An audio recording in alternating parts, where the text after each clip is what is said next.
The channel. This is the part 5th of best 500 questions from everyday science for the upcoming Jammu and Kashmir police constable exam. इससे पहले 4 parts upload हुए, उनके मैंने playlist बना दी है, वहाँ से जाके आप वॉच कर लीजिएगा. सो this is the part 5th of this series. So let's begin without further delay. तो पहला क्वेश्चन है, the instrument for measuring blood pressure, जिससे हम ब्लड प्रेशर मेजर करते हैं, उस इंस्ट्रूमेंट को क्या बोला जाता है, ये आपको बताना है. So correct answer for this question is sphygmomanometer is the correct answer for this question, जिससे हम अपना ब्लड प्रेशर मेजर करते हैं. आगे बढ़ते हैं. The number of chromosomes present in a normal human being. Number of chromosomes कितने होते हैं? देखो 2 पेयर्स में होते हैं, 23 का पेयर्स होता है. तो टोटल नंबर ऑफ क्रोमोजोम्स कितने होते हैं? Correct answer is 46.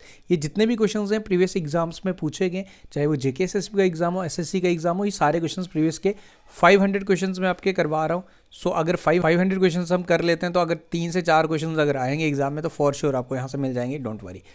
देखो मॉक टेस्ट आपके लिए अवेलेबल हैं, अभी जाके ऐप को डाउनलोड करें, जिसका लिंक आपको डिस्क्रिप्शन में मिल जाएगा, जिसमें आपको टॉपिक वाइज मॉक टेस्ट मिलेंगे, फुल लेंथ मॉक टेस्ट मिलेंगे, प्लस मोर इंपॉर्टेंट जो प्रीवियसली एग्जाम्स में फ्रॉम 2020 से लेकर 24 तक जितने भी एग्जाम्स हुए हैं JKSSB के, मैं आपको वहाँ से भी मॉक सीरीज़ प्रोवाइड कर रहा हूँ. कल मैंने GS का अपलोड किया है, एक आपको कंप्यूटर सीरीज़ का प्रोवाइड किया है मैंने. तो इसी तरीके से अब आपको साइंस का भी, general knowledge with special reference, तो वहाँ से भी मैं रेफरेंस ले रहा हूँ. ये सभी चीज़ें आपको हमारे मॉक में मिल जाएंगी. एक ही बार एनरोल करना है, सभी चीज़ें आपको मिल जाएंगी. Additionally current affair last 6 month के भी आपको एनरोल करने के बाद मिल जाएंगे फ्री ऑफ कॉस्ट. तो डिस्क्रिप्शन में ऐप का लिंक है, ऐप को डाउनलोड करें, मॉक टेस्ट में एनरोल करें, एंड करंट अफेयर्स बाकी चीजें फ्री ऑफ कॉस्ट, जैसे आपको मॉक में एनरोल करना है. आगे बढ़ते हैं.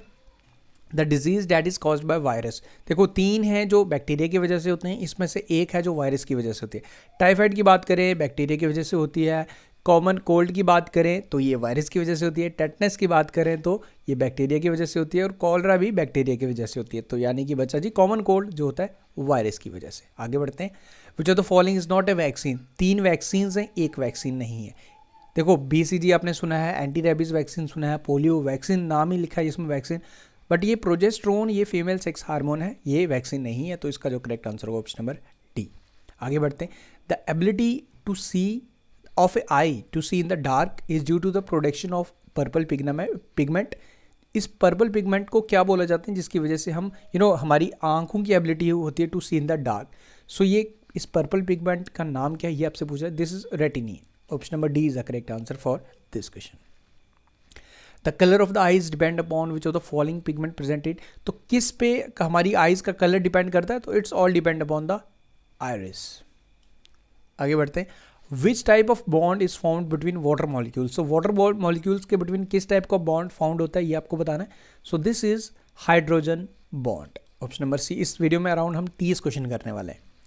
विच of the following is a non renewable source of energy. तो 3 रिन्यूएबल हैं, एक नॉन रिन्यूएबल है. आपको नॉन रिन्यूएबल बताना है, क्या वो सोलर एनर्जी है, विंड है, बायोमास है. इसका जो करेक्ट आंसर है वो है फॉसल फ्यूल्स, जो नॉन रिन्यूएबल हैं. Option number C is the correct answer. Which part of the cell is responsible for the energy production. Okay, power house of the cell भी हम इसे बोलते हैं. एग्जैक्टली हम बात कर रहे हैं माइटोकॉन्ड्रिया की. आगे बढ़ते हैं. What does photosynthesis, where does photosynthesis takes place in the plant? Photosynthesis तो होती है, लेकिन ये होती कहाँ पे है, ये आपने बताना है. तो क्या ये माइटोकॉन्ड्रिया में होती है, क्या राइबोसोम्स में होती है, वैक्यूल में होती है? तो ये होती है क्लोरोप्लास्ट में. Option number B is the correct answer. आगे बढ़ते हैं. The pH scales range from. तो pH स्केल हमने देखा है, pH हाई है, अगर कम होगा 1, 2, 3, 7 up to 6 point something acidic, उसके ऊपर बेसिक हो जाते हैं. 7 प्योर वाटर का जो pH वैल्यू हो वो 7 है. pH means power of hydrogen. तो ये रेंज कहाँ से कहाँ तक होती है? तो रेंज 0 से 14 तक होती है, ये आपको याद रखना है. Option number C. आगे बढ़ते हैं. What is the atomic number of oxygen. Atomic number of oxygen क्या है, ये आपने बताना है. So atomic number of oxygen है 8. Newton's first law is also known as. इस फर्स्ट 3 लॉ हैं न्यूटन के, second law, first law and third law. तो फर्स्ट लॉ को हम क्या बोलते हैं? This is also known as law of inertia. What is the speed of the light in a vacuum. Speed पूछ रहा है लाइट की in vacuum. So speed of the light in vacuum is 3 × 10⁻⁸ metre पर second. Next is what is the main cause of acid rain. Acid rain होती है, इसका main cause क्या है, इसके पीछे रीजन क्या है? तो इसके पीछे है जी sulphuric acid and nitrous oxide. So इसका नाइट्रोजन ऑक्साइड. तो इसका जो करेक्ट आंसर बन जाएगा वो बन जाएगा ऑप्शन नंबर C. ओके, मुझे पता है मैं एक्सप्लेन नहीं कर रहा, इतना टाइम नहीं है, नहीं तो मैं आपको थॉरली साइंस भी अच्छे से पढ़ा देता, बट टाइम की कमी को देखते हुए ये 500 बेस्ट क्वेश्चंस भी आपके लिए मोर देन सफिशिएंट रहेंगे। ये सभी के लिए है, देखो आपके लिए नहीं कि आपको टाइम कम मिला या दूसरे को टाइम ज़्यादा मिला, सबको टाइम इक्वली ही मिला। तो इसलिए जो है you have to just stuck कि आपको करना क्या, आपका गोल क्या है, आप आराम से कर पाएंगे एग्जाम, बट कॉन्फिडेंट रहिएगा, जो चीज़ें पढ़ी हैं उनको मत एटलीस्ट भूलना। Which part of the human brain is responsible for regulating heart beat and breathing? तो ये है जी हमारा medulla oblongata. Option number C is the correct answer. Which protein provides the strength and elasticity to the skin? Protein, कौन सा protein है जो हमें स्ट्रेंथ और इलास्टिसिटी प्रोवाइड करता है? तो दिस इज कोलेजन। प्रोटीन तो बिल्डिंग ब्लॉक है, अब इसमें भी पूछ रहा है कि उसमें क्या, कोलेजन बोलते हैं हम इसे। विच एलिमेंट या और chemically known as the king of chemicals? So king of chemicals हमारा सल्फ्यूरिक एसिड, वेरी इंपॉर्टेंट, कई बार एग्जाम में आता है। Rust is chemically known as, rust जो होती है इसे केमिकली क्या बोला जाता है? So this is chemically known as ferric oxide. Option number B is the correct answer. Which acid is commonly found in vinegar? Vinegar में, ये विनेगर के रिलेटेड क्वेश्चन बार बार ही पूछता है। विनेगर में जो एसिड होता है उसमें उसको हम क्या बोलते हैं? उसे हम बोलते हैं acetic acid, very important. The acceleration due to gravity on the earth, तो ये कितनी होती है, इसकी रेंज आपको बतानी है। दिस इज 9.8 मीटर पर सेकेंड स्क्वायर, वेरी इंपॉर्टेंट, याद रखें। Which type of mirror use in cars? जो कार के साइड मिरर्स होते हैं उसमें कौन से मिरर यूज होते हैं वो आपको बताना है। So this mirror is convex mirror, very important, ये भी क्वेश्चन कई बार एग्जाम में आता है। The which colour in the visible spectrum is has the shortest wavelength? Shortest पूछ रहा है, सबसे ज़्यादा आपको पता है रेड की है, शॉर्टेस्ट पूछ रहा है, तो शॉर्टेस्ट है violet colour. Sound travel fast, देखो साउंड सॉलिड में ज़्यादा सबसे फास्ट करती है, तो इसका जो करेक्ट आंसर बन जाएगा इन ऑप्शंस में स्टील, जो सॉलिड में रहती है, तो sound travel fast through steel. आगे बढ़ते हैं। Which layer of the atmosphere contain the ozone layer? तो ओजोन लेयर आपको कौन से लेयर में मिलेगी ये आपको बताना है। तो ये मिलेगी आपको स्ट्रेटोस्फेयर में। हम कहाँ पे रहते हैं जी? हम ट्रोपोस्फेयर में रहते हैं। विच of the following is not a green house gas? 3 green house gases हैं, एक ग्रीन हाउस गैसेज नहीं है, वही आपसे पूछ रहा है कि कौन सी ग्रीन हाउस गैस इसमें से नहीं है। कार्बन डाइऑक्साइड ग्रीन हाउस है, वाटर वेपर है, मीथेन है, but nitrogen is not a green house gas, ये आपको याद रखना है। The smallest bone in the human body is located in, हमारे ईयर में है, उसे स्टेप्स हम बोलते हैं। सो इसका जो करेक्ट आंसर हो जाएगा year. Which part of the human is responsible for controlling the amount of light that enters? So this is iris.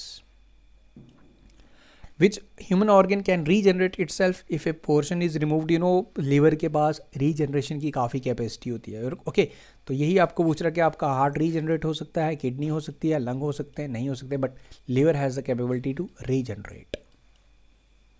Which vitamin is also known as ascorbic acid? देखो vitamin के scientific नाम याद रखना, कौन से vitamin को क्या बोलते हैं, कौन सी विटामिन से कौन सी डिजीज होती है, ये अब आपको खुद से बेसिक पता होना चाहिए। तो एस्कॉर्बिक एसिड हम बोलते हैं विटामिन सी को। एक चीज़ मैं आपको एक सजेशन दूं, देखो जब आपको इस तरीके के क्वेश्चन आते हैं ना, मैं आपको अगेन एक फैक्ट बता रहा हूँ यार, देखो एक चीज़ आपको खुद से अंडरस्टैंड करनी पड़ेगी कि अगर आप ये सोचोगे कि हाँ बस ये हो गया तो डेट्स ऑल, देखो थोड़ा सा एफर्ट आपको खुद लगाना है। जैसे मैंने आपको विटामिन सी का बता दिया, एस्कॉर्बिक एसिड।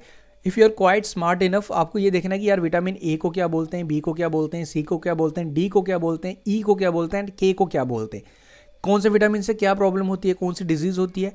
ये इस तरीके से आपको खुद को देखना है कि यार क्या चीज़ है मैं खुद से कर सकता हूँ। तो यही तो एक जो चीज़ है जिससे हम अपने, देखो अब जैसे विटामिन, जैसे मैं आपको बताता हूँ कि रेड ब्लड सेल्स का काम क्या रहता है, ट्रांसपोर्ट करना ऑक्सीजन को। आपको खुद से देखना कि यार फिर रेड ब्लड सेल्स का तो बता दिया सर ने, वाइट ब्लड सेल्स का क्या होगा, मैं खुद से सर्च करूँ। फिर प्लेटलेट्स का क्या होगा, इस तरीके से क्या उनके साइंटिफिक नेम क्या है, आरबीसी का साइंटिफिक नेम क्या है, डब्ल्यूबीसी को हम क्या बोलते हैं, कितने होते हैं, लाइफ स्पैन कितनी है, इस तरीके से काम चलता है। तो आपको थोड़ा सा एफर्ट खुद भी लगाना है। Which blood component is responsible for transporting nutrients, hormones and waste products? Oxygen की बात करें तो डब्ल्यूबीसी। अब यहाँ आपसे क्या पूछ रहा है, nutrients, hormones and waste products के लिए ट्रांसपोर्टेशन के प्लाज्मा जो हेल्प करता है, this is the blood component. Which substance is known as universal solvent? Universal solvent कौन सा इसमें से, तो वाटर को हम बोलते हैं universal solvent. The phenomena responsible for the blue colour of the sky? किस फिनोमिना की वजह से हमें blue colour of the sky, blue sky, blue colour की, ब्लू की भी shortest wavelength, one of the shortest wavelength, सबसे शॉर्टेस्ट तो वायलेट है, बट ब्लू की भी कम ही रहती है। तो ये फिनोमिना कौन सा है जिसकी वजह से हमें ब्लू दिखता है sky? This is all because of scattering, simple आप याद रखें। तो ये हो गए जी important 30 question from general science part 5। तो उम्मीद करूँगा वीडियो आपको पसंद आया। देखो मैं क्विकली करवा रहा हूँ, आई अंडरस्टैंड, एंड बस आपको 500 क्वेश्चन मैं इतना यकीन मानता हूँ कि अगर मैं 500 क्वेश्चन आपके करवा दूंगा प्लस प्रीवियस ईयर क्वेश्चंस आप कर लेंगे जेके एसएसबी के जो अराउंड 50 to 60 में आप ऑलरेडी कुछ प्रोवाइड कर ही चुका हूँ, तो मैं डेली ऐड कर रहा हूँ। तो अगर आप इतना कर लेंगे तो साइंस का कोई भी क्वेश्चन आया तो मैं यकीन से बोल सकता हूँ, दावे से बोल सकता हूँ, आप इजीली आंसर कर पाएंगे। बट एडिशनली जो चीज़ें मैंने आपको बताई, जैसे आपको खुद से भी तो कुछ एफर्ट्स लगाने ना, खुद से भी थोड़ी रिसर्च करके खुद से भी नोट्स में कुछ चीज़ें ऐड करनी है। You are all set to go to crack the exam. But अगर आपको हार्डवर्क नहीं करोगे तो फिर आप मुझको नहीं बोल सकते कि यार आपने बताया नहीं या आपने नहीं किया। 50% में 50% आपका, तभी जाके काम बनेगा। तो आई होप आप इतने क्वाइट मैच्योर हो, आपको पता है कि यार जॉब लेनी है, ये मौका चला गया तो सोच लीजिए कि कितनी देर बाद ये एग्ज़ाम आएगा। आया हुआ 6-7 साल बाद एज रिलैक्सेशन की कोई बात कर रहे हैं, बट कोई मिनिस्टर बिल WWE तो मैं बोलूँगा कि अब देखने की ज़रूरत नहीं है, हमारी असेंबली में ही हो रही है। क्या मजाक चला बना के रखा हुआ हमारे लीडर्स ने।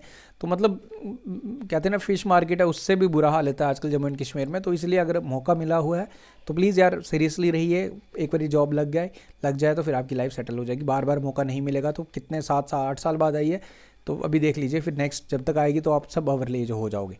सो थैंक यू, मिलते हैं फिर नेक्स्ट पार्ट में, and do hard work, best of luck, and mock test से हेल्प ज़रूर लें, वहाँ से भी आपकी काफ़ी ज़्यादा बेनिफिशियल रहेगा आपके लिए। Thank you, take care.